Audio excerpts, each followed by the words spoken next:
এই তো সকাল সকাল ঘুম থেকে উঠে পড়তে চলে গিয়েছিলাম। তারপর ফেরার পথে রাধাকৃষ্ণ মন্দিরে দর্শন হয়ে গেলে বাড়িতে এসে স্নান ধান করে ঠাকুর ঘরে চলে যাই।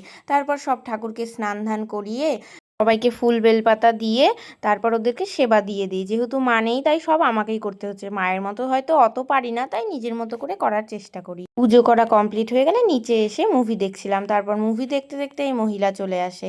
তারপর এখানে বসে ল্যাদ খাচ্ছিলাম একটু। এই মহিলা আমার ব্লাউজ নিয়ে কেরামতি করতে গিয়ে একটা সেলাই খুলে দিয়েছিল, তারপর ওকে বসিয়ে দেই সেলাই করতে। তারপর এখানে দিদিয়া রান্না করে পাঠিয়েছিল, সেখানেও ও ভাগ বসায়। তারপর ও রিয়াকশন ভিডিও দেখো। তারপর সন্ধ্যায় চলে গিয়েছিলাম ভাইয়ার বাড়ি। তারপর ভাইয়া লুচি দিয়ে আচার দিয়ে খাচ্ছিল, তাই আমাকে বললো একটু ট্রাই করে দেয়। তারপর ট্রাই করলাম, বেশ ভালোই লাগলো খেতে। তারপর রাঙামার সাথে চলে গিয়েছিলাম শপিং মলে, কিছু কেনাকাটা ছিল।